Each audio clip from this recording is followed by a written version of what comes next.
I am so glad you convinced me that the family car should be the Defender 110. It is so beautiful inside, it's so comfortable, and it just feels indestructible. Yes, it really is. I've been waiting a long time for the new model to come out. The Defender 110, I'm telling you, it's my favorite car of all times. It's my third one. You know, I have stories of going off road. The guy managed the group. He was like, "What are you doing in this beautiful car?" I'm like, "I'm going off road." He's like, "Are you sure? Because you can use one of ours." And then they look like Mad Max cars. I'm like, "No, no, no, no, we're going to do this." And he was shocked. Wow. Well, it's great because the Defender has been reimagined for 21st century adventure, and its unparalleled off-road ability as well as its robust interior are invaluable whether you're headed towards uncharted territory or just a weekend of exploration. The Defender 110 tackles challenging surroundings with absolute confidence. The SUV conveys strength outside and in, featuring peerless technology like an intuitive driver display and an award-winning infotainment system. That's my favorite part, to keep you connected no matter where the journey takes you. Adventure is unique to everyone, and so is the Defender. Choose from the two-door Defender 90, the four-door Defender 110, or the larger Defender 130 with the ability to seat up to 8 passengers. You'll find uncompromising performance in all three. So pack up and go even further with the Defender 110. Learn more at LandRoverUSA.com/Defender. These days, we're all investors, trying to be smart with our money despite our worst impulses. But at iShares, we believe that deep down inside of every investor is a better investor. One that's just waiting to be let out. Explore iShares ETFs and insights and let your best investor out. Visit iShares.com for more information.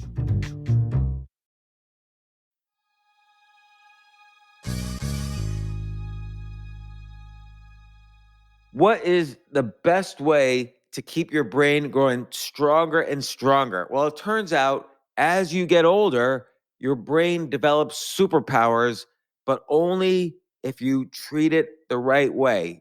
Although you could start at any point to treat it the right way. And who do I talk to about this?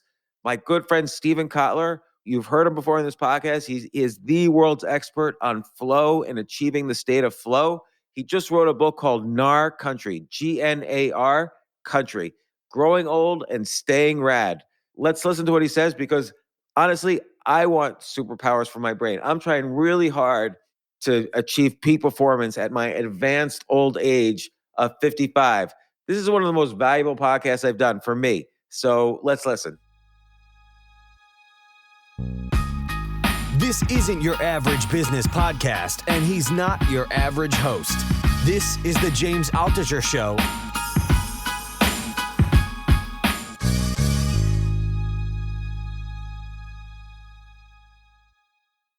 Let's do it. So when you're skiing, she's running her dog sanctuary and things are good? Yeah, totally. We have a deal. And I don't do anything else, James. Like, you have to understand, I work, help with the dogs, and I ski. And that's essentially everything that's all of it. I love the work, but like, you know, if I wasn't scared, we don't take vacations. When you're at a dog sanctuary, you can't leave town. So she doesn't feel the urge to write novels again? Like, you're feeling these urges from your youth to kind of recapture the glory. Does she ever feel like, oh, I should write another book? I don't think anything in Gnar Country was about recapturing glory of my youth, because I never had that particular glory. Like, it was not mine. That was not my childhood. Maybe it was setting unfinished business for sure, but like, it's not recapturing anything because that glory didn't exist the first time. But okay, not glory, but love. Maybe you had that's a love true. For skiing, and yeah, but unfinished. But almost, James, you have to understand that all of my life has been spent solving a number of challenges that you never talk about. Like, how do you get paid as a writer? How do I live in such a way that I can either surf or ski on a daily basis? Where are my people? You know, like, those are the questions that end up shaping a life, and where you live and things like that. So those are the questions that I've spent my entire life trying to answer in one way or another. And I think finally now in my 50s, I got the answer right. Well, let's talk about that for a second. You know, a lot of people who are pursuing their loves and their dreams in their 50s, they're doing it because they've achieved some balance between their costs and the profits they make from either business or writing, or the profits they might have made earlier from that, or they simplify their lifestyle so they could pursue these things. Like, I know you make money writing. You've written like 14 books. This is your 14th book, I think. You must get like okay advances or good advances. And your wife's running a dog sanctuary. She must make money from that. But it's not like, we know as writers, even if unless you're like writing Freakonomics or something, advances go down. Well, I'm the executive director of the Flow Research Collective. So we work in 120 countries at this point. There's about 100 people who work, with me and for me.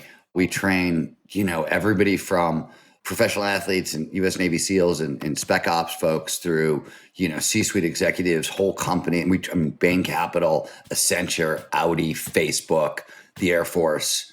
And they pay you, like, it's good. Yeah. I mean, the company does incredibly well. I think we're the world leader in neuroscience-based peak performance training. And I run our whole research division. So we run experiments with folks at Stanford and USC and UCLA and Imperial College London. We publish the results in major neuroscience journals. So I'm responsible for working on those papers and working on those experiments and running the whole company. So like I got 4 or 5 different jobs. How much time do you spend on the flow research as opposed to, let's say, skiing and writing? I can tell you exactly the answer to that. So if I'm not promoting a book, I'm not, you know what I mean? If not during this schedule where I'm doing a lot of podcasts and that sort of stuff, I write from 4 a.m. to about 8. I hike my dog and eat breakfast between 8 and 9. I will run the company from 9 to about noon. And then in the afternoons, twice a week, I'll ski during the week. Twice a week, I'll do company stuff. Twice a week, I'll do long editing sessions, like 3 or 4 hour long editing sessions. And on the weekends, I'll usually write a couple extra hours. But that's essentially the schedule. And so, Gnar Country came about because there's a lot of controversy, or let's not say controversy. There's a lot of disagreement about what things older people can succeed at versus younger people. What declines as you get older, what advances as you get older. And of course, the general feeling over the past 20 million years is that as you age, most things decline. Physically, we decline. Mentally, the theory is that we decline, although a lot of neuroscience has called this into question. But let me ask it in the reverse direction. What actually is great when we're young that we don't have later? And I'm not talking about physical, because that's obvious. So I'm not sure there's an interesting answer to that question. But you're right. The traditional theory about aging is the long, slow rot theory, right? Our mental and physical skills decline over time. There's nothing we can do to stop that slide. That theory actually dates back to Freud. It was something Freud said in 1904. But we spent most of the 20th century proving Freud right. And so by the 1990s, we've got a long list of all the stuff that declines.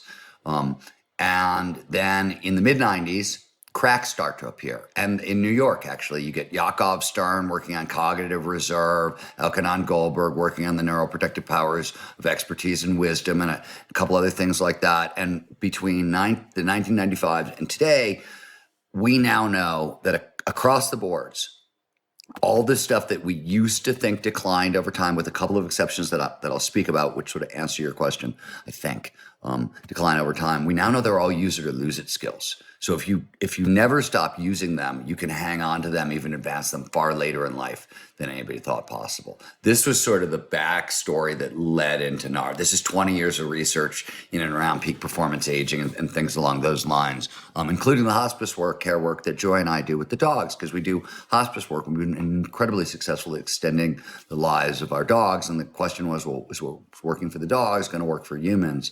Was one of the places this started, but it all sort of came together at kind of the point that you brought up, which is there's a whole bunch of new evidence that says it's now possible for old dogs to learn new tricks. In fact, it turns out that old dogs are actually better at learning a whole bunch of new kind of tricks than younger dogs. In terms of what declines, what you might want to hold on to younger, There is somewhat of what I think is a lazy and incorrect argument around fluid intelligence. What is true is one of the only things that we can't seem to reverse is white matter density declines over time in the brain, and that links directly to processing speed. And so as white matter declines, we tend to become a little more risk averse. It's one of the reasons you want to train up risk taking over time. Well, let me back up a little bit because you said something really important, that processing speed declines because white matter decreases. So white matter is myelination. So in your brain, you've got neurons and they form networks like long axons, and myelin wraps the axons. It's insulation. And over time, certain parts of that brain, that insulation thins. Okay, so I'm gonna kind of break down each thing. So myelination happens when you're doing an activity or a mental activity over and over, then the connection between various synapses gets stronger because it's wrapped and protected by this myelin. And so, for instance, memory could be much stronger when you're younger because that's when you have more myelin to wrap around memories. Memory won't be stronger. Myelination is about processing speed, how fast the neurons are how fast the brain is trading information. Memories are stored in diverse neural networks, and they tend to be very redundant. So processing speed is less impact. Memory is less impacted by processing speed, though there's probably an impact there that I'm not thinking about. But so let's talk about. Let's take it one step further because you highlighted that it was important. But one of the things that's interesting, this isn't really work covered in Gnar Country, but it's going on and it's neat. So the cutting edge of a lot of neurophysiology right now is about the bones. Your bones are where your body stores most of its minerals, a lot of its nutrients, almost everything that runs the brain, including calcium, which runs every kind of exchange in the brain, is stored in bones. So there's a lot of thinking that says, hey, bone density is very correlated to preserving physical function and cognitive function. And this is the reason why. And we're getting really good at solving bone density problems. And there's some new evidence that suggests that the decline in myelination is actually a bone density problem, and that by fixing the bones, we're going to end up not losing our processing speed. But right now, that loss in myelination is correlated with risk aversion in older adults. But given that there's more myelination when you're younger, what is better when you're not. younger? So myelination builds up over time. As you pointed out, it's about expertise, right? The more you automate and practice a skill, the more it gets hardwired into the brain and you get myelination. So expertise develops over time. Myelination, like other things in the brain, tend to decline a little bit starting in our 50s. So it's about how do you produce new neurogenesis? How do you protect the networks that still exist? And how do you birth new neurons and really support that? In terms of the brain, in terms of mental agility, what can people in their teens or 20s do that people in their 50s or 60s can't with the brain? So I don't know, because the answer is I don't know, James. I don't know if anybody has the answer to that question yet, because everything we're knowing about the adult brain and what's possible there is changing. The younger brain stuff, there's probably some stuff around, like, let me give you an example. The classic answer to this would be learn a foreign language or gymnastics or ballet, right? Onboarding. Or mathematics, right? Or mathematics, right? But let me talk about something for a second. I don't know. This is what was pausing me. This is where I got hung up, right? I was going to give you this answer and this is where I stopped. I don't know if this is true on the intellectual side, on the cognitive side, but on the physical side, one of the things that we discovered, and we meaning the field, and really Gnar Country is very much about this one idea. So that motor skills learning window that is supposed to be open in our childhood and then slam shut, which is why nobody becomes a professional ballerina in their 40s, right? It's the same reason why nobody would take on a quest like I took on. How do you learn to park ski in your 50s? Same reason. One of the reasons I believed I could learn to park ski in my 50s was there's a lot of evidence coming out of sort of embodied cognition that says it's not that the motor learning window shuts, it's that how we learn as kids changes radically with how we learn as adults. And if you go back to a play-based learning style without a lot of shame, without a lot of embarrassment, without being wedded to outcome and progress and that sort of stuff, learning speeds massively increase, which is exactly what we showed in the Gnar Country experiments, where I first used this methodology to learn park ski. Somebody else did. Then we ran an experiment with 20 older adults. Then we stripped out the park skiing and substituted hiking with a weight vest for the physical properties, and ran the experiment with 300 people and had great success across the board. So we know that you can reopen these motor learning windows with a play-based approach. I don't know if the same thing is true for cognitive stuff, right? For foreign language learning or math. That's where my hesitance, that was where I was like fumbling, going back and forth. And because it's a lot of stuff like that where we're not sure. There's a great paper by Marty Seligman and Scott Barry Kaufman that looks at creativity, for example, over time and what changes in the brain. And certain skills decline. There's like a list of 6 or 7 things, like processing speed, for example, that we know sort of decline over time. And I'll come back to those in half a second. And then there's the list of all the stuff we gain that creativity taps on. And the stuff we gain is like 25 items, and the stuff we lose is like 7 or 8. And here's where those 7 or 8 are weird. I'll give you a simple example. One of the things that supposedly declines over time is our ability to task switch. Adam Gazzaley, who's a neuroscientist at University of California, San Francisco, who's on my board at the Flow Research Collective. We do a bunch of cool research with him. He had the cover of Nature 4 or 5 years ago, because he had developed a video game that it's the very first video game to be approved by the FDA and prescribed by doctors, and it treats task switching in older adults. And you can take a 60-year-old brain, play his video game 3 times a week for, I think it's 20 minutes, a half an hour, and within, I think it's 6 weeks, you can go back to the task switching speed of like a 20-year-old. So There's a bunch of stuff.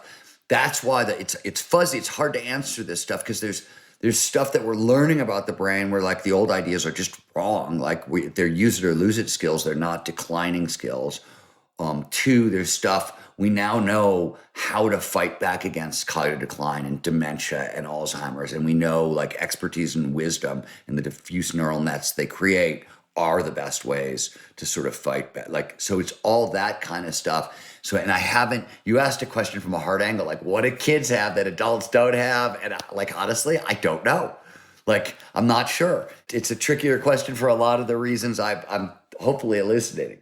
But maybe this sense of play and the kind of shame that kids feel is different than the kind of shame that adults feel. Because you mentioned the word shame could create this is interesting, and this is the other reason, one of the other reasons why adults are better at learning than kids. So this is work that a bunch of different neuroscientists did, but Gene Cohn, who's the sort of the godfather of geriatric psychiatry and a great hero in the peak performance aging field, sort of crystallized together with a couple of big studies.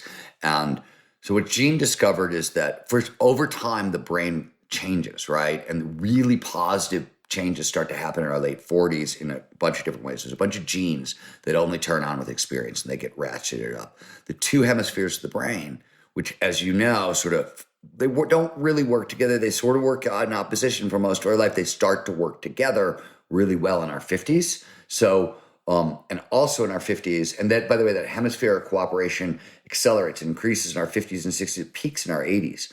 And finally, the brain in our 50s starts to recruit underutilized regions. Oh, you don't know a musical instrument. You're not using this space over here. So let's use it for redundancy. And like, so we can back up memories and do other stuff like that. That starts to happen in our 50s. As a result of these changes, we unlock a whole, like 3 new levels of intelligence, new kinds of problem solving, analogical thinking, analytical reasoning comes online. We get access to whole new levels of creativity, divergent thinking, like outside the box, far-flung pattern recognition, really turns up because the 2 sides of the brains are talking to one another in new ways. We can also get access to whole new levels of empathy and wisdom. Okay, now I'm not answering the question you asked. Let's go back to the question you asked, which was about shame. And right, like what the hell is this? Any of this have to do with shame? And the reason I asked this, Stephen, is because you just mentioned a lot of these new intelligences, and you described those 3 basic new intelligences in the book: the relativistic, non-dualistic, and then I forget the name of the third. Systems thinking. But the issue is most people don't experience this increase in new kinds of cognitive ability, and I think it's because we are saddled with, let's say, lack of playfulness that we had when we were kids, or maybe more shame related to success or failure, whether it's a small activity or a life activity. So that's why I wonder if shame is a critical. So yeah, so let me answer your question now. Here's the second half of that. You're partially right, and you may be completely right. I just haven't seen any research into it, but this is what we know, and this is work done that comes out of adult development, the Harvard studies of adult development, the Stanford studies, all this stuff. They realize that these cognitive superpowers have moderators, if-then conditions, and there's like 4 things that you have to do to unlock them. So by age 30, you got to solve the crisis of identity. You got to know who you are.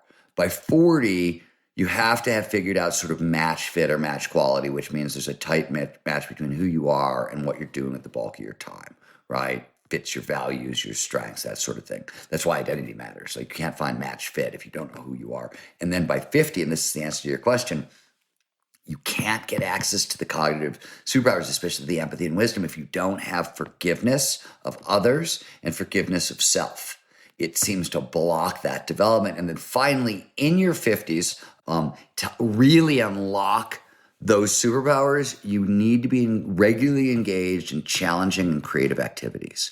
That creativity and actively being creative in any way is what starts to unlock those superpowers. So if you're seeing people who aren't getting it there, it's not because they can't, it's because they haven't progressed through these gateways of adult development that you need in order to unlock these superpowers. And then there's 2 more things you have to pay attention to if you want to hang on to them over time. Okay, what are the 2 things? And then I have questions starting from thing number 1. Okay, the 2 things are, 1, for reasons we talked about, like the thinning of the gray matter, risk aversion. So if you get more risk averse over time, and it happens naturally, we get more risk averse as we get older, not across the board, but in most things. Risk aversion means more fear, more norepinephrine, more cortisol, and it blocks a lot of the creativity, the new levels of intelligence, and the wisdom and empathy. So if you're not actively taking risks and training risks, you're going to move backwards. You may get access to these superpowers, but they're going to limit themselves. Second thing is physical fragility. We know all these, our bodies don't decline in the way that we used to, but you have to train all 5 categories of functional fitness. And the World Health Organization has been exactly clear on how much training we need, right? It's strength, stamina, flexibility, balance, and agility. And for peak performance aging, not just healthy aging, for peak performance aging, you want to push yourself as hard as you can. It's 150 to 300 minutes of aerobic activity a week, moderate to vigorous, 2 strength training days minutes. a week. So that's 5 hours. 6 hours. It's 5 hours of vigorous, moderate to vigorous aerobic activity. And wait, it gets worse. 2 strength training days a week and 3 balanced flexibility and agility days a week. It's basically what they're saying is you can hang on to everything, but it's going to require about 2 hours of training 5 days a week. Or, and this is one of the reasons Gnar Country focuses on skiing, you can pick activities. Skiing is one. Tennis is actually another. There's a bunch of activities that check off multiple categories at once. So skiing actually loads the legs very nicely, builds up leg strength, also improves bone density. You get stamina, you get balance, you get flexibility, you get agility. Most action sports require all those, which is one of the reasons why communities where action sports are really heavy are very long-lived communities in America. Summit County, Eagle County, and Pitkin County, Colorado, where like Vail and Beaver Creek and Aspen, people on average live about 10 years longer than the rest of the country in those zones.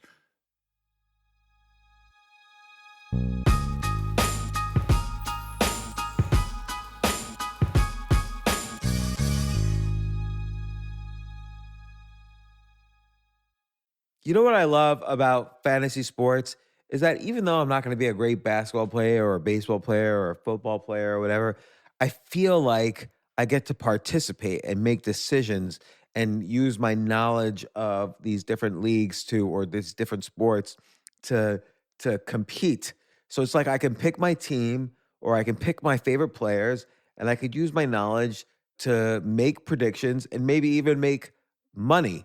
So with the basketball season here, you can now pick combo projections across football and basketball from the Specials League on Prize Picks. This is a league created specifically for combo projections that include 2 or more players from different sports or leagues. Want to play alongside some of Prize Picks' favorite players like rapper Meek Mill and comedian Andrew Schultz, who's also been a guest on this podcast, and I've been a guest on his. You can now find community plays under the promos tab of the app to view entries for some of the biggest names in the Prize Picks community each week. Look, Prize Picks even offers a reboot policy so that your entries stay in play even if one of your players gets injured. For football and basketball games, if you have a player who exits the game in the first half and does not return in the second, that player is rebooted. Prize Picks is the only daily fantasy sports platform with an injury insurance policy. What? So I love playing it. I love anywhere where I can use analytical ability with my interests to demonstrate some skill and maybe make some money. And I like the game-like aspect. I do wish they had chess as a category on prizepicks.com, but I'll settle for what they've got. Maybe I should make my own fantasy chess league. But in any case, I love Prize Picks. Go to prizepicks.com/James. Use code James for a first deposit match up to $100. That's the easiest $100 you're ever going to make. So that's prizepicks.com/James and use code James. Daily fantasy sports made easy.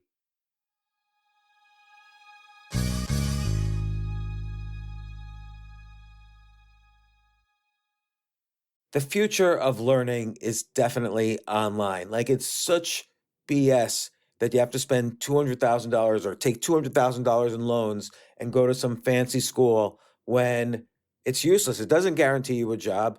Most employers, including me, do not care about degrees or grades or anything like that. We want to care that you love what you're doing, that you know what you're doing, in some cases that you have experience or that you're willing to learn.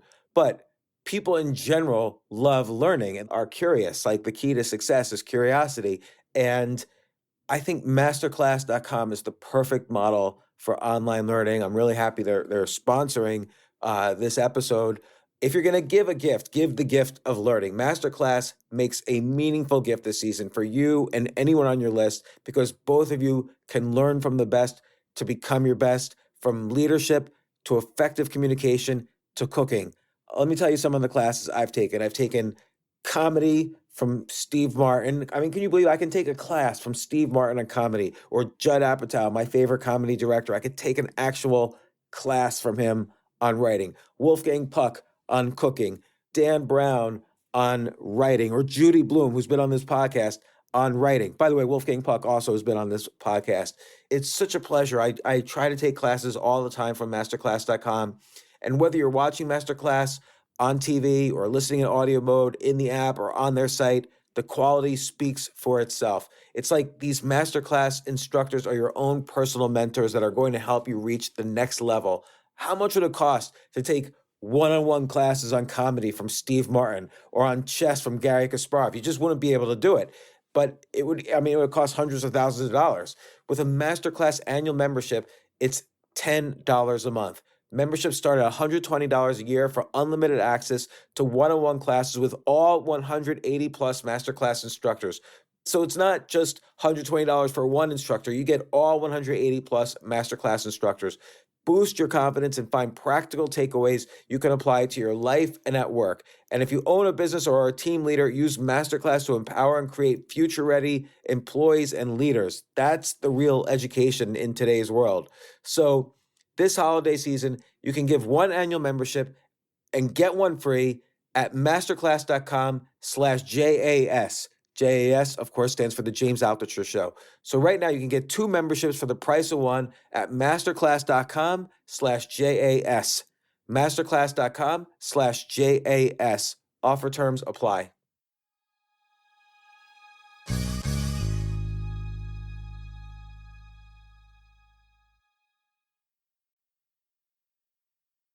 You mentioned in the book the idea of these blue zones where people live, have high quality lifespans, maybe even into their hundreds. And in the book, the blue zones, one of those areas is Aventura, California, which is the only area that's very ethnically diverse. So the question is why? And it turns out there's a particular religion there, Seventh Day Adventists, and they take huge walks every weekend. And so there's a lot of So there's a lot. That's the other thing. Yeah, that's the other thing I was going to mention is Loma Linda, California, and they also, the Adventists do.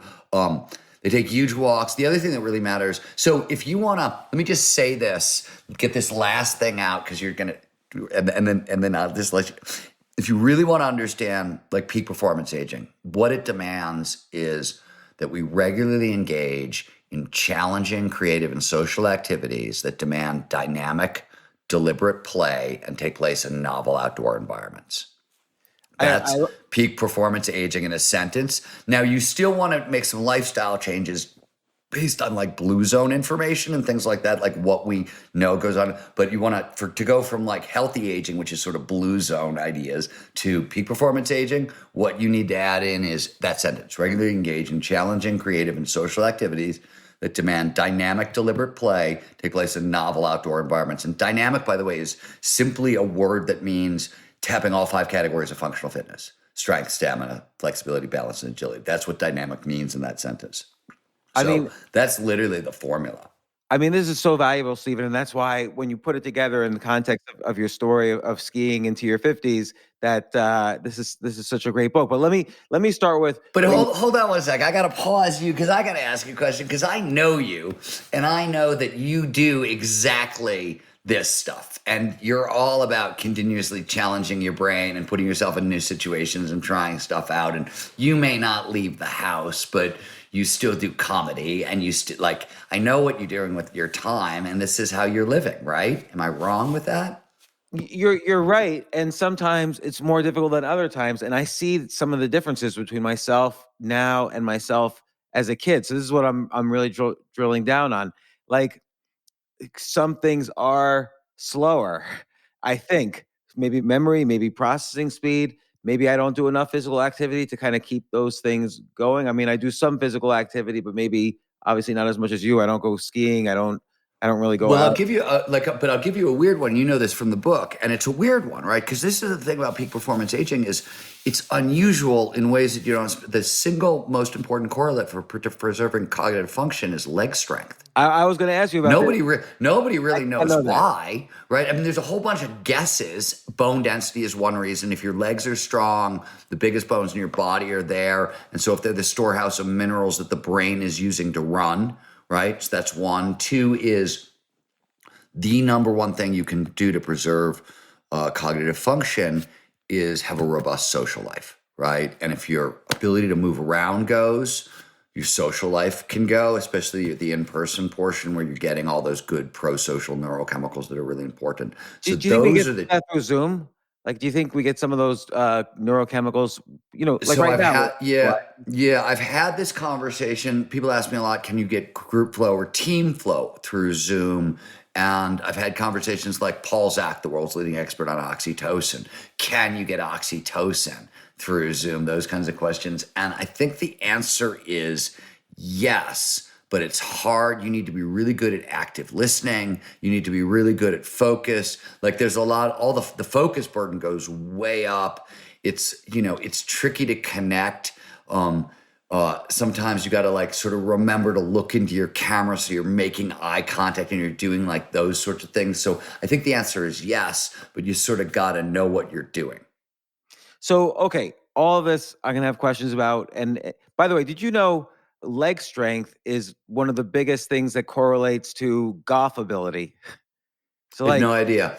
yeah. So like if I will tell you, the shortcut on the 10,000 hour rule for golf is to improve your leg strength. no shit. That's interesting. I That don't play explains why golf Tiger because- Woods got so big right in the middle of his career when Tiger disappeared for a little while and just came back ripped. One question or one thing that I've noticed in training leg strength, and I've been really sort of since the Gnar Country adventure began, I've been really interested in training leg strength. I set my squat record last summer at age 55 for my lifetime squat record. What's one of the things squat I've record? noticed, I'm 55 right now. I'm going to go for it. it was 245. Oh man. Which is not a great squat record, but I weigh 150 pounds. But I would go slowly. But my point there is one of the things that's really interesting about leg strength that nobody talks about is it directly correlates with confidence. When your legs are stronger, you're more grounded on the earth, you're more balanced, you can flee in more directions. You can fight for more. Like it directly it has a huge impact on confidence that I did not see coming. And I've talked to other folks about it, and it seems to be consistent. I haven't seen a lot of studies on it, so I'm thinking about doing one. But I've definitely noticed it. That is fascinating. And so let me ask you a question. Would you exercise your leg muscles right before going out to an event where you need peak performance, or is it just sort of over time? No, I train my legs really, really hard in the off season, and during the season, if I'm skiing 4 times a week, I won't do anything other than I do like a very specific kind of revolution motion is one of the systems I train with. Edith House, who runs it, is a genius, and so I do her protocol. It's like a 20-minute workout, and then I'll do push-ups with a weight vest on, and I hike my dog. And sometimes I'll bring a lightweight vest for the dog hikes in season, but that's if I'm skiing 3 days a week, and traveling or something like that, I may go to a hotel gym and train one day, but I don't do a whole lot of lifting during the season. I train like mad in the off season. In season, I do just enough so I preserve what I have. It's very easy for me to shed pounds, and I don't want to do that in the middle of ski season. That gets dangerous. So I do what I can to preserve it during the season, and I build it in the off season. So let's start with, what you called the gateways to our kind of the superpowers we get later on in our 50s. In your 30s, you say we need to figure out who we are in the world. We need to figure out, what our identity is.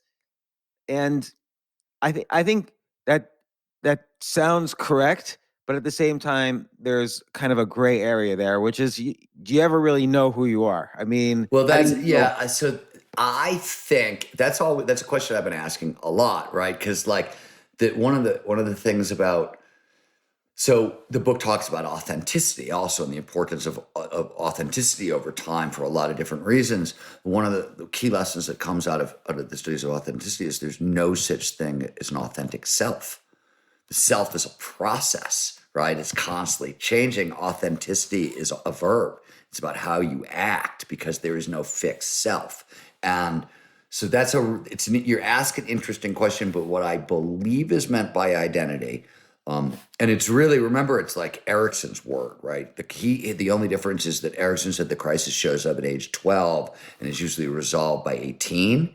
And I don't know if that was the case in like the 20s and 30s when Erickson was writing, but it's certainly, who's resolved the crisis of identity by 18? I certainly didn't, you know what I mean? But 30 seems about right. So it seems like it got extended out. And what they usually mean by that is you want to know what your values are. You want to know who you're authentic, how to live authentically, what your passion is, what your purpose is, how to get into flow. Those kinds of things get very wrapped up in what we mean by identity. And obviously, there's an ongoing discussion about gender and sex roles and, all that other stuff that seems very, very fluid. And the idea that it has to be locked into place by 30 seems a little weird to me. What if you change your mind in your 40s, right? I don't know. This is not, again, as I said, that's not my research. This is the stuff that comes out of the Harvard Adult Development Project and George Valiant's work, and a lot of other folks have worked on it over time. So there's a lot of psychological research that points at it. I'm interested in it because it unlocks peak performance aging. Authenticity and figuring out who you are does help in your 40s when you need this match fit, like when you're doing something, let's say for career, that fits with who you are. So that kind of flows naturally from that authenticity. But then this next gateway is this risk aversion idea. Like it's self-forgiveness. It's forgiveness of self and forgiveness. others. And so I wanted to ask about this. I think this slows me down. I think if anything, I was more forgiving in my 40s than when I turned 50. Oh, that's interesting. I will tell you that so here's the thing, James, about that one. Of the meditative techniques out there, loving kindness meditation, compassion meditation is the most effective for peak performance reasons. It's got about 11 different advantages, including, and this is a wild one. So one of the reasons we age, there are 9 known causes of aging, and one of them is telomere attrition. And the telomeres are sort of like the bumpers on chromosomes, right? Chromosomes duplicating, the telomeres protected, and they thin over time. So they did this crazy study. I don't know who dreamed it up or even came up with the question. They wanted to know, does loving kindness meditation protect telomeres? And they tested it against focus meditation, and they found out that yes, in fact, loving kindness meditation protects against telomere attrition, whereas focus meditation, breath work, that sort of stuff does not. So on top of like everything else that loving kindness meditation does on the self-forgiveness tip and forgiveness, and we'll get back there in a second, it actually keeps you younger. But if you've never done loving kindness meditation, I like the script. So the University of New Hampshire has a great script that's online for free. That's the one I use. It's 12 minutes long.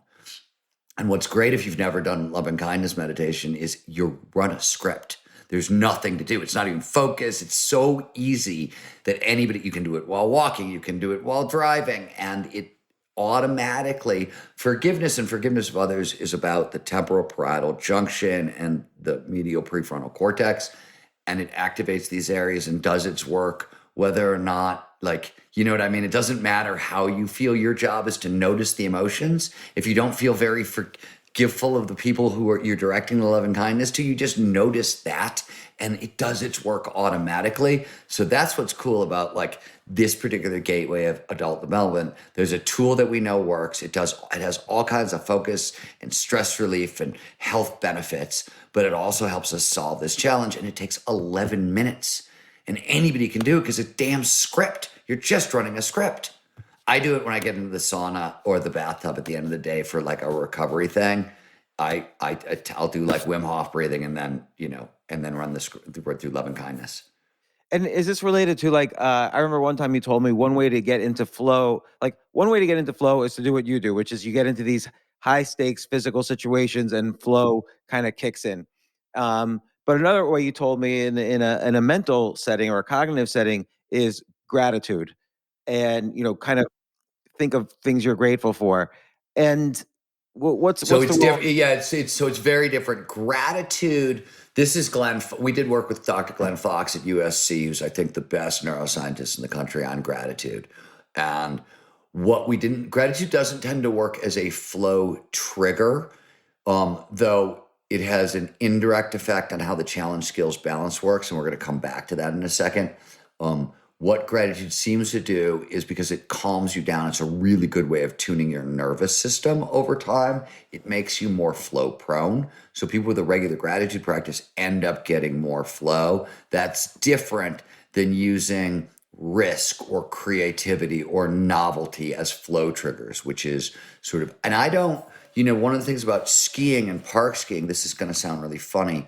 So I think I tell this story at the end of the book. One of the real reasons I started writing Gnar is the last conversation I ever had with Mihai Csikszentmihalyi, Godfather of Flow Psychology. He passed away during COVID. The last time we talked was about 6 months prior to COVID. He had had a stroke. He was in his 80s. He had a stroke, and I called to check on him, and I called to ask him a question about the role. He was a lifelong mountaineer and a little bit of a rock climber, and lived in Montana, loved to hike, was always outside. And I just wanted to know, he never really talked about it anywhere, and I've seen some articles where he talks about his rock climbing, his mountaineering, and I knew he was really passionate. So I just called to ask him about the role that action sports and those sports had played in his flow research, and to make sure he was okay. And there's this like long pause. I asked this question about action sports, and there's a long pause. It's like almost 2 minutes long, and I'm freaking out. I'm like, oh my God, did I say something wrong? Did I piss off like the Godfather of Flow and like this man I idolize? So I'm like, what the hell is going on? And suddenly he just says, Stephen, you got to be careful. I was like, what, Mike? What do you mean I got to be careful of what? He's like, well, he said, you do something your whole life for flow, and then you get to be my age and forget about climbing mountains or climbing rocks. Most days I can't get out of bed. You need a backup plan. You got to be careful. So my backup plan was actually learning how to park ski. And that sounds really crazy, but skiing had always been my main flow activity, right? Like rock climbing or mountaineering for Mike. And I was mostly a big mountain skier, which did involve what you said, taking bigger and bigger chances, pushing into farther flung novel environments and taking bigger chances, that sort of thing. And listening to Mike, I was like, that is not sustainable over time. That seems like a really bad idea. So I taught myself how to park ski. Why? Because in park skiing, even though it looks really scary when you see videos of it and everything else, what you're really doing is creatively interpreting terrain features. And when you look at a mound of snow and go, oh, I can throw a 360 or I can snow grind it or I can do whatever it is, that's pattern recognition. And pattern recognition drives dopamine into your system, which drives you into flow. So I can stack sort of like creative interpretation of terrain features on top of each other as a safer and more reliable entrance into flow. And in fact, that's exactly what has happened. And the funniest example of it is early season when like there's only enough snow to open up like the beginner runs. And all my diehard skier friends are like, no, I'm not going. There's one beginner run open and what do I care? And I can go with a couple of my friends and we can turn the beginner run and the little like bumps and whatever all over it into a slope style course and have an absolute blast. And it just becomes a playground and it's not very risky. I'm doing stuff that's super not dangerous, but it's very, very flowy. And so that was one of the reasons I created Gnar Country and I got into it is that was part of my backup plan. I'm also teaching myself how to play piano and, a bunch of other things as well. So I can have non-physical stuff if I need it. So it's interesting. So you take things where, well, let's just call it for what it is. It's a little easier, but you still make it playful. You still make it challenging for yourself. And you're able to kind of keep practicing this flow state in anticipation of, the bigger runs opening up. Yeah, and that's absolutely. I mean, when the bigger runs open up and the terrain parks open up, we'll go over there and we'll do the same thing. But it allowed me to turn like really crap bad conditions into a blast. And it allowed me because there's very little snow for the first month of the season. I have an extra month of skiing that other people don't have because other people want the mountains to open up and I just need a patch of snow to set up a little rail and I'm good to go. So it's so interesting. So it reminds me of something Tony Robbins was once telling me on the podcast, which is that he had to train a bunch of Marines target practice or, hit the target. And first he put the target 2 feet from them. Then he moved it back a foot, then back a foot. And they're always hitting the bullseye. Back a foot, back a foot. Finally, it's like the full length, and they're still hitting the bullseyes because they start with something easy, and so got a playfulness. So this was one of the big realizations. So I said, Mike made that comment, and I basically the long slow rot theory and the idea that our skills don't decline over time. That's sort of I've known that for a while, but there's a bunch of new stuff in flow science and body cognition, a couple other places that said, hey. It should be possible to onboard difficult physical skills in our 50s, right? That's where the experiment came from. And one of the things that was one of the real insights, the big insights, the flow insight is much in line with what you're talking about here. So I think we've talked about this before on your podcast, but flow states have triggers. You alluded to it early on. I talked about novelty, creativity, whatever. The most famous, the challenge skills balance, right? Flow follows focus. It only shows up when all of our attention is on the right here, right now. We pay the most attention, task at hand, when the challenge slightly exceeds our skill set. So you want to stretch but not snap. Metaphorically, this is not real science. This is just metaphor, but it's metaphor to practice by. Is a general rule that's about a 4 to 5% difference between challenge and skills. We pay the most attention, we have the best chance of getting into flow when the challenge is about 5% greater than the skills we're bringing to it. So you're stretching, but not very far. But we realize because of something big fancy term here, allostatic load, which is literally the impact of like trauma over time on our physiology and our psychology, we realized that would impact the challenge skills balance, even if people didn't realize it. And so we realized in older adults that balance might be 1 degree open, 1% or 2%. So our core motto was 1 inch at a time. Start with an established motor pattern, something you can do 100% of the time, completely unconsciously, your brain never has to think about it, no problems, no fear, and build on it in a playful manner, but 1 inch at a time. And that's sort of how we did it. And with skiing and snowboarding was really easy because every single buddy who's like through advanced beginner knows how to hockey stop, to turn their board or their skis sideways and stop. And right, if you change the angle of a hockey stop, if you have somebody hockey stop on a half a foot mound of snow, that's a grind. They're now doing a snow grind. So we knew everybody knows how to hockey stop in our, like when we did it as a study group, because we started with intermediates in our study group, and we knew they had this basic skill that they could execute with no fear, and that's what we started building on.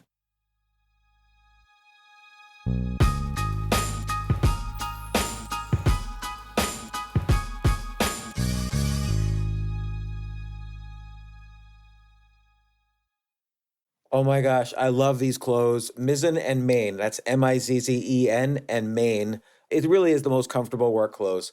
Travel clothes. I had to travel this whole week. I'm traveling for a week and a half, and I just took Mizzen and Main clothes with me. Close out 2023 in style with comfortable, breathable, packable, and machine washable pieces from Mizzen and Main. As you wrap up your year-end goals, enjoy a Mizzen and Main dress shirt that you can wear confidently. I like that they've very, very just nice, solid colors. I don't really like to get all fancy in patterns and everything, although they do have some pattern shirts, but very comfortable clothes, stretchable pants. It's just super comfortable, but they look professional, and you can wear them casually or professionally. I like some of their flannel shirts or untuck shirts. I love untuck. I never tuck in. So again, whether you're shopping for a special someone or giving yourself the gift you really want, I just buy myself gifts. Mizzen and Main is the perfect gift for any guy who works, travels, and or cares about looking and feeling great. As you could tell by my many photos across the internet, I care about looking fantastic. I'm practically a model. And let's be honest, every guy loves to look great. So again, shop now at mizzenandmain.com and save 20% when you spend $130 or more using promo code James. That's promo code James at Mizzen and Main, Mizzen and Main.com.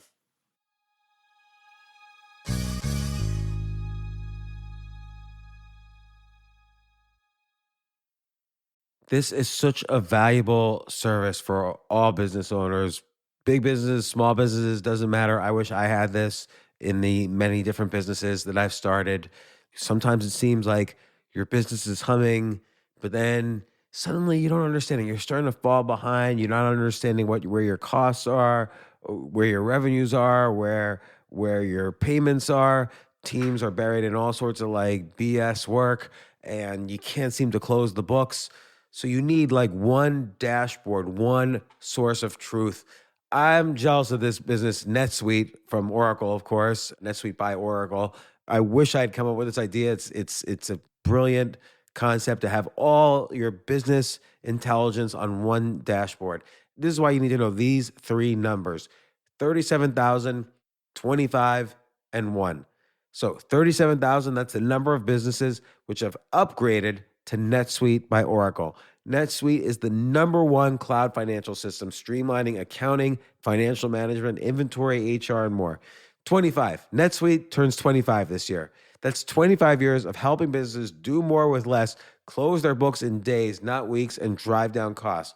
1, because your business is one of a kind. So you get a customized solution for all of your key performance indicators, your KPIs, in one efficient system with one source of truth. Manage risk, get reliable forecasts, and improve margins. Everything you need to grow all in one place. So right now, download NetSuite's popular KPI checklist designed to give you consistently excellent performance absolutely free at netsuite.com/James. That's netsuite.com/James to get your own KPI checklist. netsuite.com/James.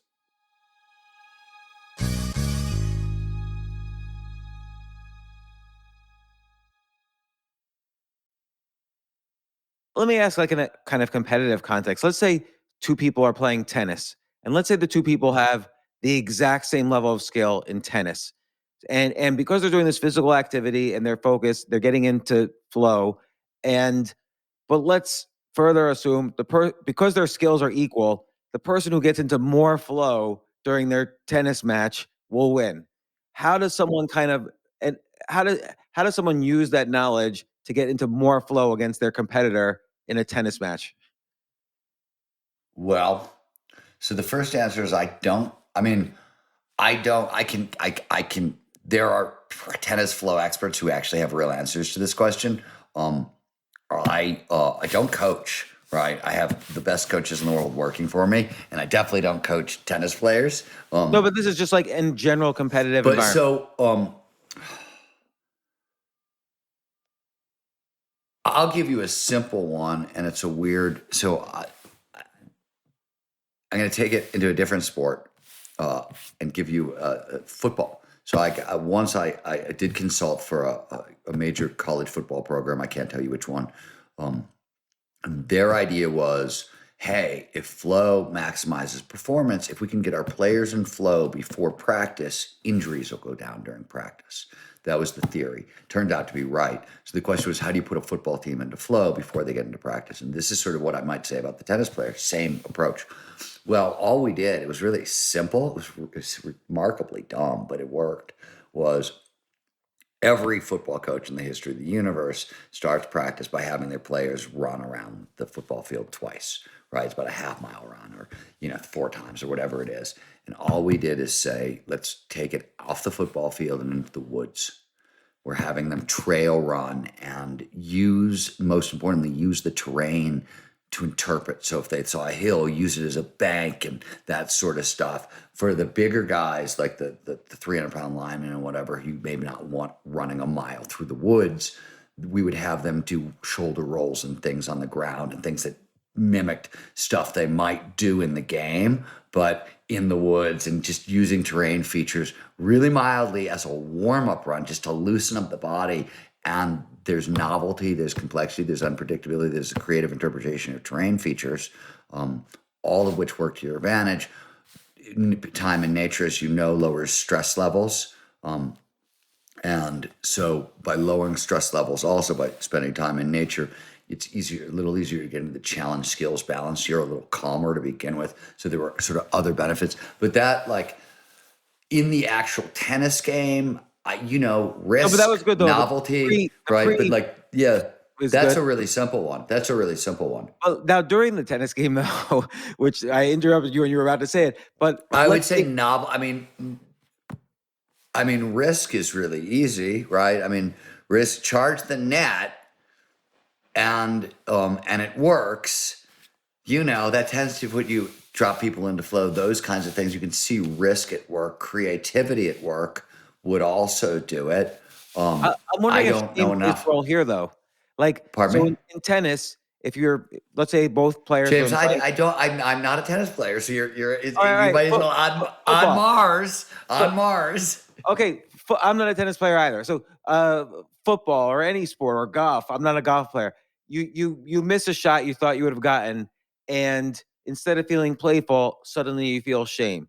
So yeah, being aware that this is somehow connected to flow and performance. Yeah. So how would you adjust yourself? How so, would you cognitively adjust yourself? So to yeah. not Okay. feel So less that's shame?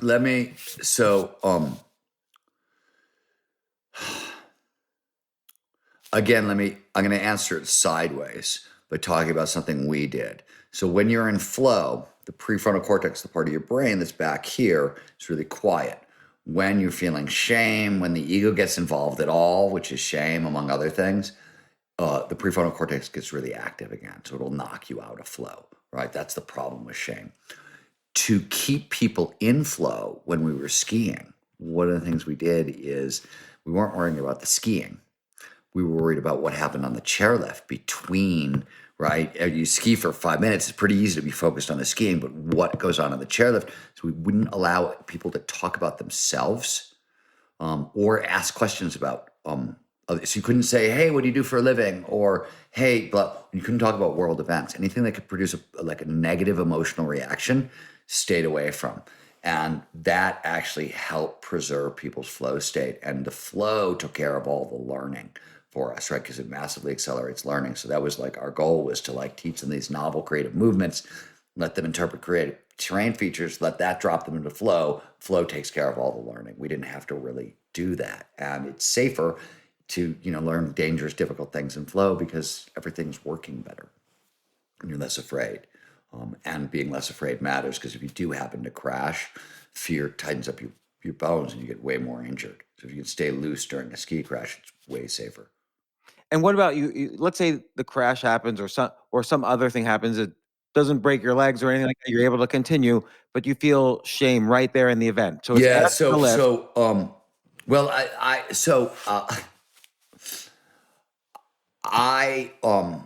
I can give it to you in skiing. I'd have to work backwards into tennis. So one, really good emotional. Well, let's talk about tennis for a second, though, because we actually I know this answer.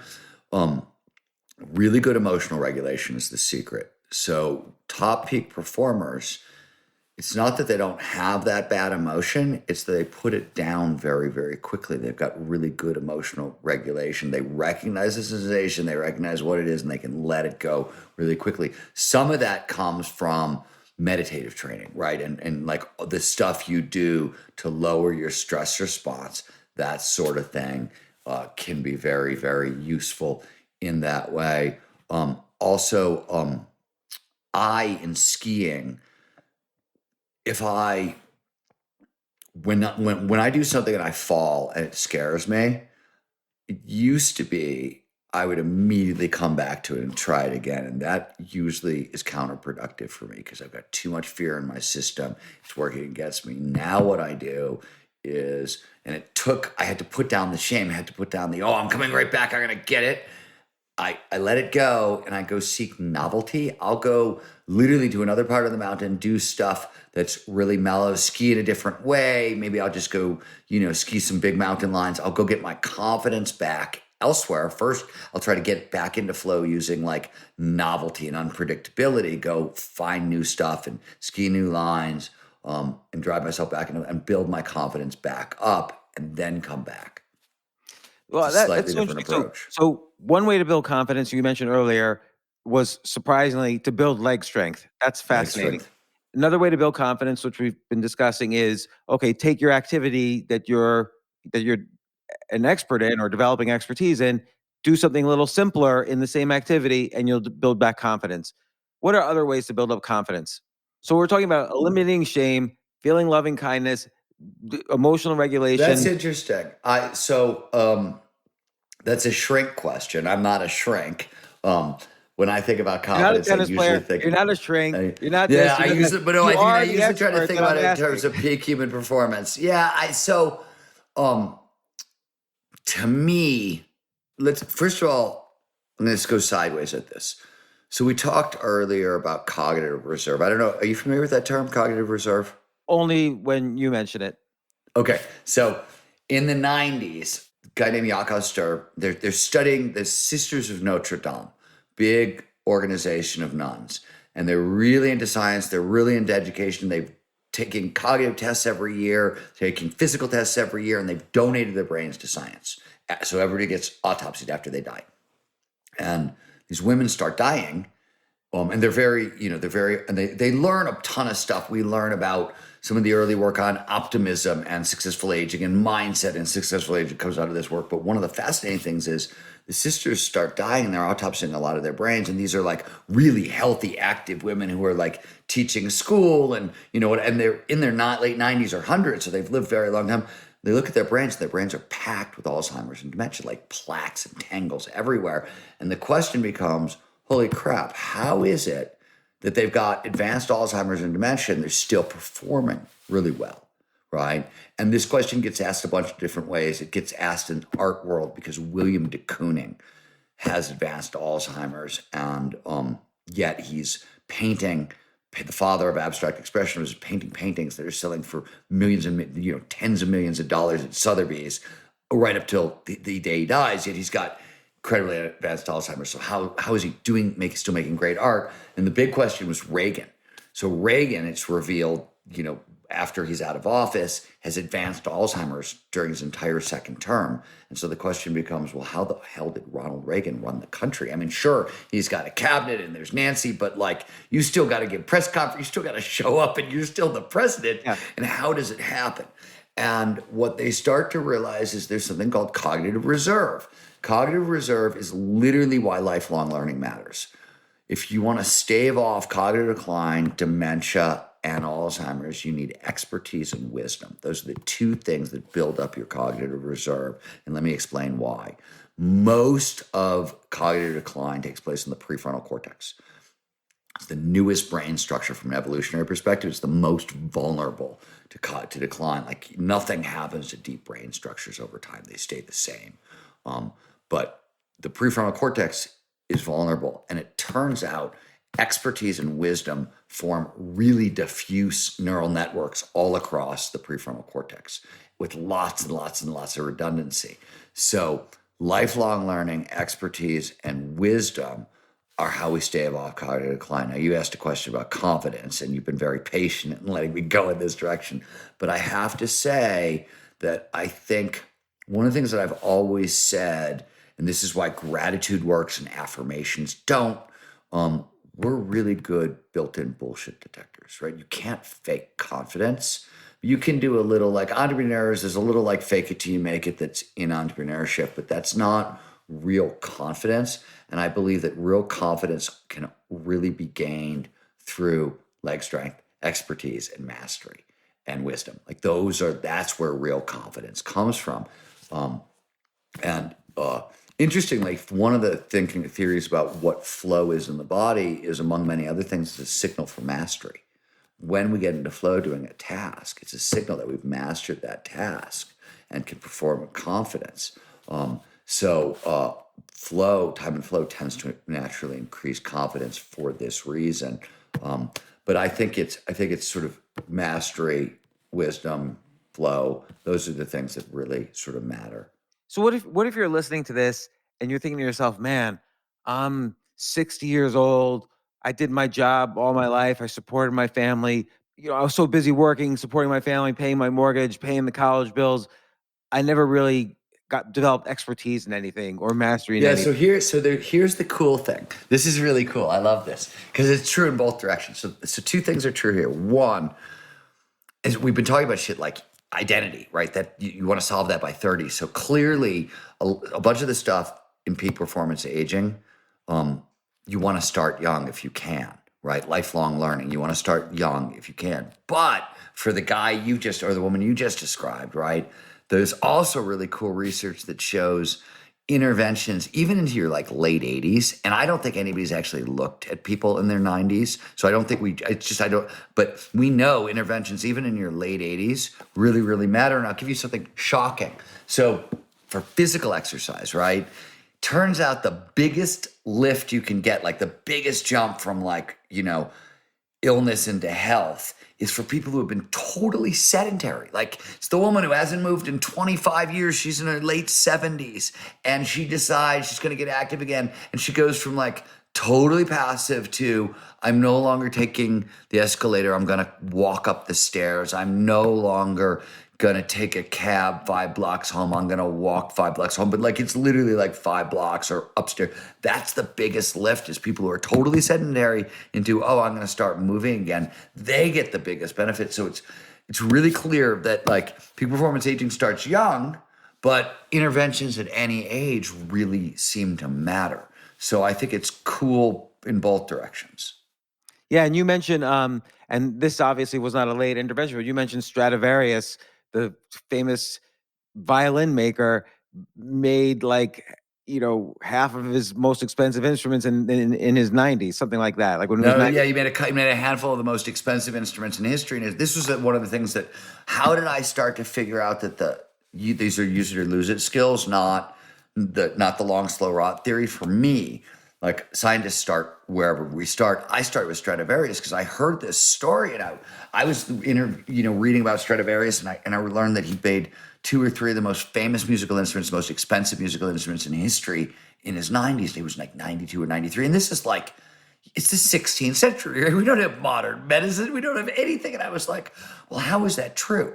Like if we like rot over time, either Stradivarius is the like wild exception to the rule, and we ought to like, dig up his bones and figure out what's in his DNA, or he's doing something different. But like, you can't build a violin without fast twitch muscle response, and you can't build or fine motor coordination or all the mental performance. I mean, good God. And I was like, okay, so this stuff can't be true. And when you go into Stradivarius, this is the kicker. He built over 1,000 musical instruments in his lifetime. He started when he was, young, and he never literally stopped until he died. So all the stuff you need to build violins never went away. And because expertise and wisdom are these diffuse neural networks with lots of redundancies, even if this part of his prefrontal cortex was attacked by dementia or Alzheimer's or whatever, it didn't go away because he's got backups everywhere else, because wisdom and expertise, which is really what he had. So Stradivarius is like a classic example of all this stuff coming together in one person.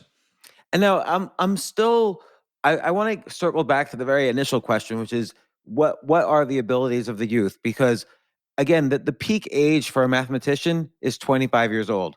And by the way, other peak ages for other careers confirm what you say. Like, so the peak age of a historian is in their 70s, because they do the pattern recognition much better. They do the non-dualistic thinking, not kind of put their opinions over, reality too much.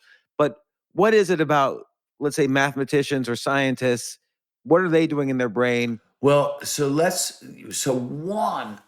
one of the things is, I think especially with mathematicians, and like, you don't know what you don't know. I think here's the truth. Because first of all, we know that's bullshit. Feynman did great work his whole life. True. Like, there's a lot of mathematicians, physicists. Yeah, I mean, good God, everybody at the Santa Fe Institute, there's very few people there who are young, and they're doing killer complexity math, later on. So we know that's not always true. But what I think is true, I think math is it's like the plaything. I think the way people approach math to a certain point is very, very playful. And I think that's what starts to go away. It starts to matter. And you've published a couple big ideas, and now your ego's involved. And like, I think the approach changes a lot. I think self-consciousness increases. I think fear increases. And certainly, there's a stress that, mathematicians seem to feel, is my best work behind me? And I can tell you flat out, the part of the brain that finds distant connections between far-flung ideas is the anterior cingulate cortex, and it governs decision-making. And the more fear in the system, the more logical, linear, less creative, tried, true, safe, traditional, conservative that part of the brain is. So if you've got stress levels increasing because of this mathematical curse that everybody's living under, how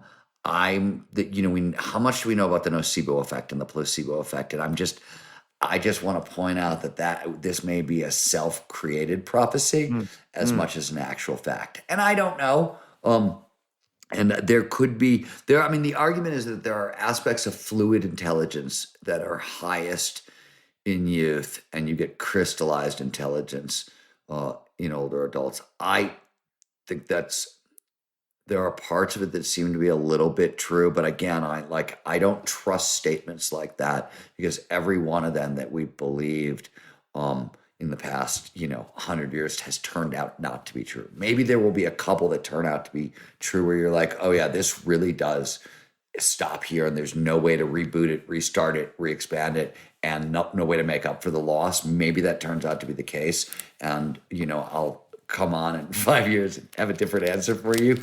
But it's an interesting way of thinking about it, and I don't know. But you are right with mathematicians. That idea has been around for a very long time. There's a lot of people who subscribe to it. Yeah, and so I'm wondering if, okay, like I've asked you, like, how do you increase confidence? How do you reduce shame? And we kind of talked about this, but how would you increase playfulness? Because like you said, maybe the younger That's a great question. What we emphasize is dynamic, deliberate play, and deliberate play is a very specific thing. So Dynamic, we talked about it, utilizes all 5 categories of functional fitness. Deliberate play is sort of, you're familiar with Anders Ericsson's work in deliberate Yeah. practice, the 10,000 hours, right? So Anders himself, and a lot of other people have pointed out that deliberate practice is great. It's repetition with incremental advancement, but it's only great for certain kinds of skills. And for most skills, deliberate play outperforms deliberate practice. And deliberate play is defined as repetition without repetition, or repetition with improvisation.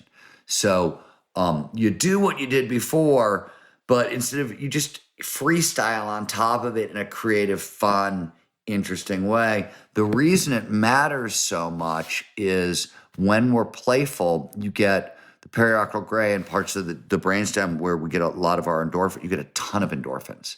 So these are feel-good neurochemicals. They're social bonding chemicals, but they're pain-killing chemicals, and they I like this really notion help of cement deliberate memories. play.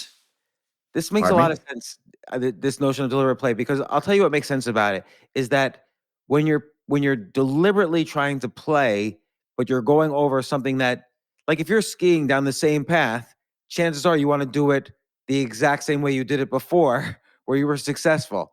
So when you're if you're doing it in a deliberately playful way, your mind is going to start looking for more possibilities and more options Yes. you have, Yeah, and maybe exactly. that increases the range of that Oh, just for sure. increases your Yeah, neurons it that are increases firing. the range. And also, the difference between deliberate practice and deliberate play is in deliberate practice, there's wrong.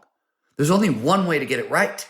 You have one right. And everything else but that one thing, I did what I did before and I pushed it a little farther, is wrong.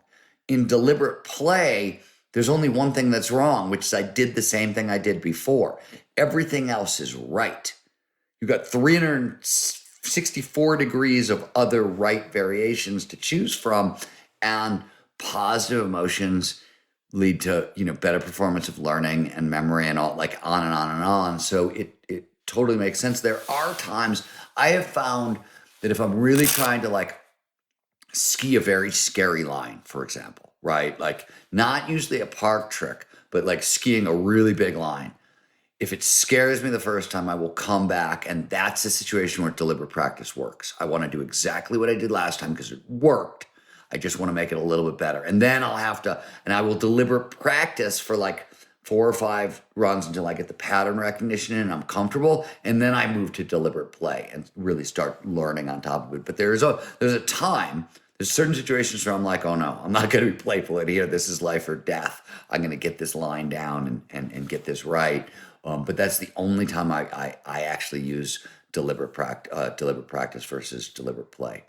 And by the way, James, this is not new. I think the first mention of deliberate play, I want to say, is 1979 or 89. It's not a new idea. Originally, what's new is because of embodied cognition, because of these sciences like that, we understand a lot more of how it works. I would also, if you're really interested in the answer to this question, I would check out a woman you should have on your podcast, my dear friend Catherine Price, who wrote a great book called The Power of Fun. She was just on Oprah talking about this, and she looks at play. She looks at fun as the intersection of play, social connection, and flow, and has really she's got like fun meetups and has been doing really cool stuff around that aspect. For us, we were trying to do sort of Gnar style meetups. I think this is where it's going to grow to. It'll probably start with skiing and snowboarding just because there's like a lot of, it's core to the book, but people have been like popping up all over the place to say I'm leading Gnar style hikes in the backcountry or, various other things. I've got like 11 different pro athletes in 11 different sports who want to start Gnar style approaches to their sport. So we'll see where it goes. I just think it's fun. Well, Stephen, once again, this is like the 12th time you've been on the podcast. I don't know how many times you've been on the podcast. For most of your 14 books, you've been on this podcast talking about the book. And this, to me, has been maybe the most fascinating one we've done. Like I really learned a lot, and I'm really going to apply a lot of this in my own life and my own activities now that, how old are you right now? You're 55? 55, yeah, we're the same age. Yeah, what's your birthday? May 25th. Okay, I'm January 22nd, so I just turned 55. You're a little bit Oh, ahead of I'm me. older.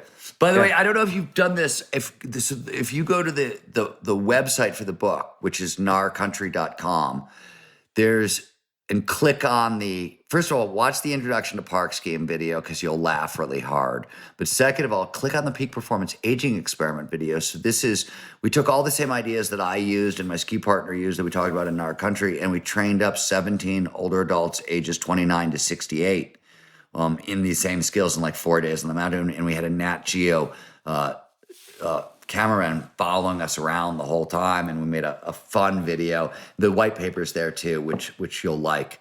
But the video is really, really fun. Oh, this is great. Yeah, I'm going to definitely check this out. Thank you. And thanks once again for coming on the podcast. Gnar Country, spelled Gnar, but I'll say that also in the intro. And this is great. Oh, it looks like a lot of great. This is great. Thank you. Thank you, sir. Once again for your interest in my work. I totally appreciate it, man. Absolutely.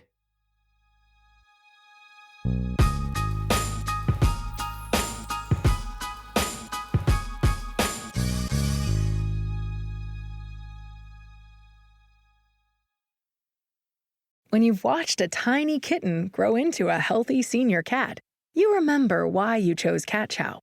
Because it's backed by 60 years of expertise. Cat Chow makes yummy formulas for cats of all ages, which makes me one happy cat mom. Hey, Brad, you know how Nationwide is more than an insurance company? Yeah, they're one of America's largest financial services companies. We get that in a song like business, life, retirement. Or Nationwide's there to protect. I'm kind of the jingle guy. Not sure I agree with that. Well, I'm not sure I like your hat. Well, it would never fit on you. Products issued by Nationwide Life Insurance Company or Nationwide Life and Annuity Insurance Company. The general distributor for variable products is Nationwide Investment Services Corporation, member FINRA, Columbus, Ohio.